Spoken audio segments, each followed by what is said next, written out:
Good morning, folks. How you doing today? It's amazing that a podcast about bullying will trigger Crack Squad into coming to bully me. And I knew that that's what it would turn into when I typed the title. And for any of you guys that missed it, okay, we had the world's most perfect teenager slash parent come and tell us all how it's done. You see, when he was a teenager and he went to teen parties, he didn't party. He was only there to watch the underage girls and make sure they were okay. Now, I would argue he probably didn't watch any of the fat ones or any of the ugly ones. He only watched the really cute ones. But he was there to make sure that all the underage girls were taken care of. How he was able to determine which ones were underage and which ones weren't, that's something he'll have to explain. But later in life, when he became a parent and now has perfect children who mirror his perfect teenage years, his children would never lie to him. He knows exactly what his kids are doing at all times, he said. I want to tell you a story there, Perfect Dad.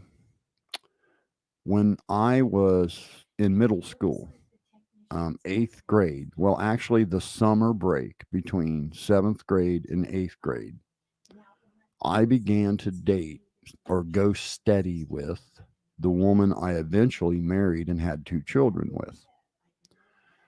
Her parents and my parents went to the same church.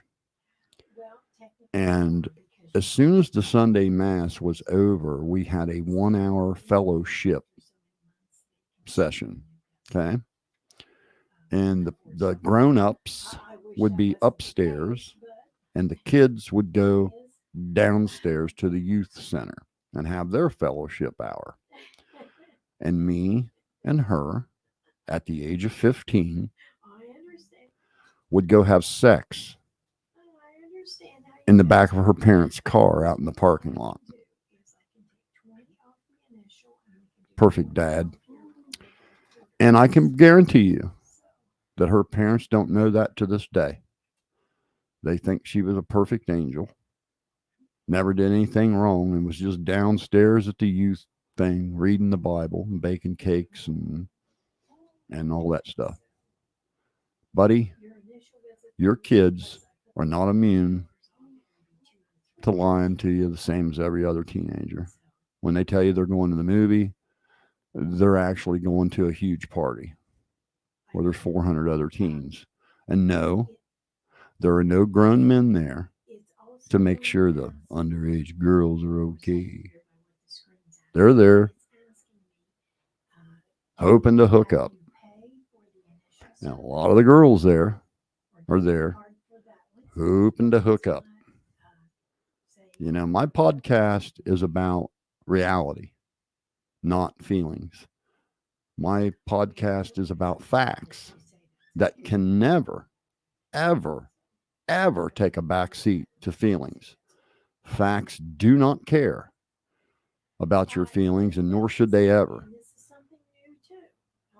Another thing that really, really upset me last night to the point I wanted to reach through the screen and choke some people is this notion that because some people don't like Johnny Cashville, all of a sudden he doesn't deserve to be paid for his work.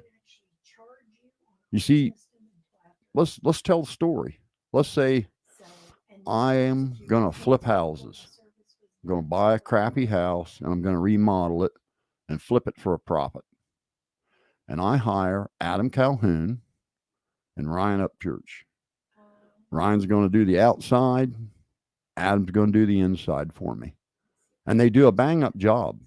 I mean, a fucking bang up job. I have the day the house is done, I do an open house and I get 4 offers on the house. And now there's a bid war, and I actually get more money out of the house than I thought I would because it looks so amazing because they did such an amazing job.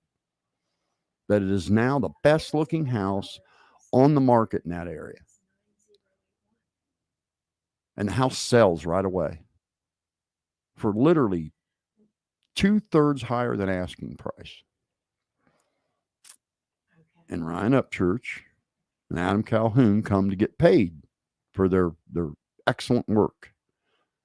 That was obviously excellent because the house sold for more than the asking price right away. And I look at them and I say, well, dudes, I can't pay you because there's a bunch of people that don't like you. Sorry. That's the ridiculous argument Crack Squad has over Ryan Upchurch's drug-induced retaliation. And I'm not going to let you guys paint it to anything else. Adam Calhoun, Ryan Upchurch's sleazy retaliation against me. You see,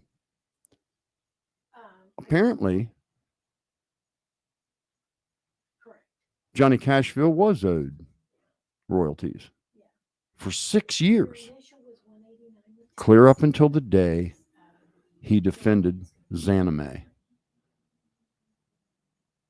because he was worried that Ryan was going to get himself canceled.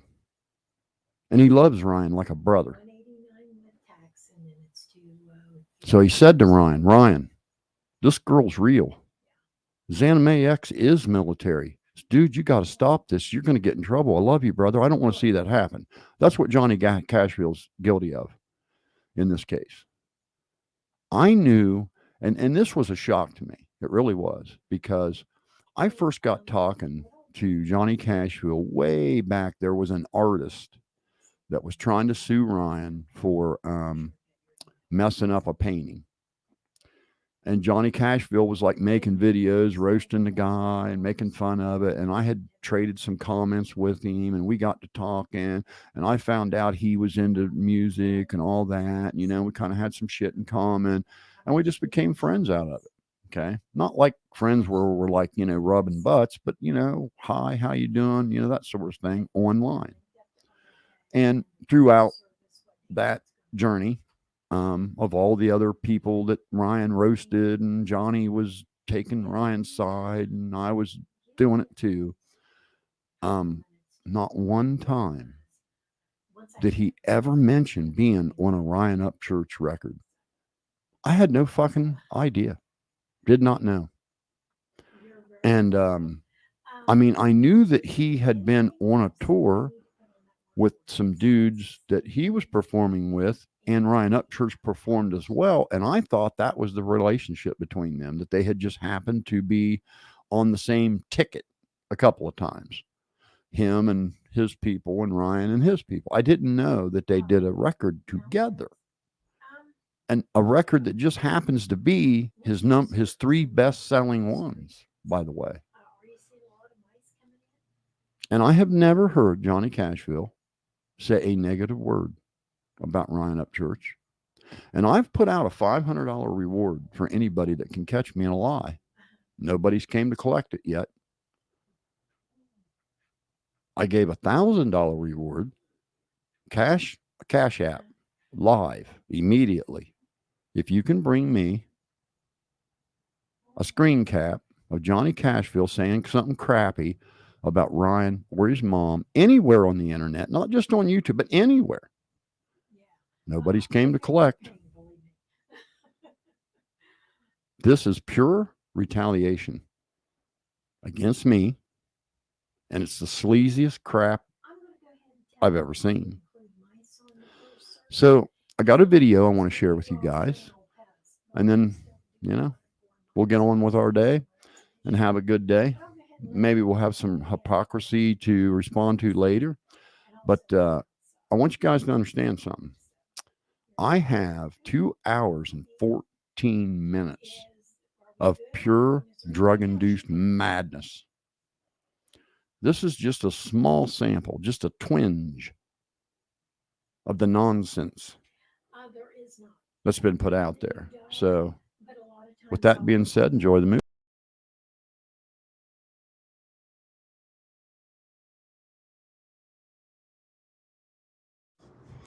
Y'all can believe this Ronnie dude who's talking about the Kylie Rodney case? I fucking don't. Here's why. Because he says two separate things when I'm talking to him versus talking to this other YouTuber. So if your cousin's like seen her doing drugs and like, you know, drinking or whatever, and everybody's drinking and shit. No, they didn't see her doing drugs. They didn't see her drinking. They saw her and she looked like she was drunk.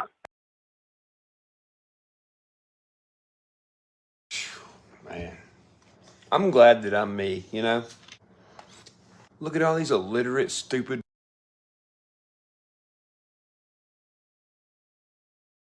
all over the internet with their true crime channel. You hear that? Their true crime channel. You couldn't investigate the gate of an investor's house. You are like those dumbass puppies, you know? The ones that run around with their tongue hanging out of their mouth cross-eyed. You know, the government is watching this right now, and they're probably scared. I mean, look at y'all. And y'all's conspiracy theories. It needs people who, you know, aren't stupid. Funny thing I think was weird at first till I think it got broke down a little bit better, but I'm still not sure. But I think it's interesting that it came out after he put it on his video. I'm just gonna. If you're asking me if I'm another person, the answer is no. I'm Ryan Upchurch. If you're asking me, is this a war on information? I'm gonna say yes, because misleading information is what is letting these people get away. Don't you see that? I mean, if you want to sit in the comments and make Alex Jones jokes, I mean, go for it. You're welcome to do what you want in the comments. But here we're talking about facts. And the fact of the matter is, GoFundMe is a fucked up business to individuals who use it like fucked up people. Of course, GoFundMe is used for good reasons. You know, somebody in the neighborhood, their house burns down and they can't afford it and they need a little bit of help getting back on their feet. Whatever, that's fine. But do you realize that you can be a millionaire on GoFundMe by catfishing people with internet deaths? You're not doing nothing. Anyway, moving on with the video. There's two things I want to say. One, even criminals report crimes. And also, sometimes when you question something and there is no answer, the answer is there's no answer. Sometimes the victim looks so much like a victim and everyone is claiming that this is a victim that the people looking for who hurt the victim are going on a wild goose chase without looking at the victim. So with that being said, everyone telling me I should be ashamed of myself. How dare you say that, oh, this is faked? Show me that it's real. Show me proof of Kylie Rodney. Show me proof of Sammy Smith. Show me proof of Mag. Show me proof of those people. Show me proof of Ronnie. Why don't you try chasing down who Zanime is or Ikmel? You can't tell me who any of those people are. You're not gonna find shit. If you have 5 GoFundMes for each individual person that you catfish fake a death with, all you need is 3 people. 3 people, 3 viral stories. You're a millionaire in 2 weeks. Now that might raise red flags and there might be discrepancies in you getting your money, but you see how I just said that and explained that? That will be taken and interpreted by people who are in on the scheme. What are you gonna do? How are you gonna feel? You're probably gonna be like, well, I'm getting the fuck out of here.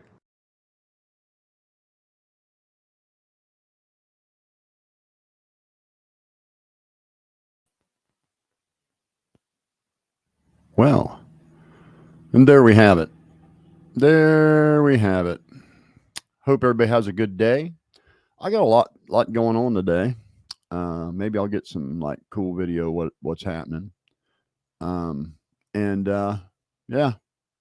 Well, let's just chew on that for this afternoon.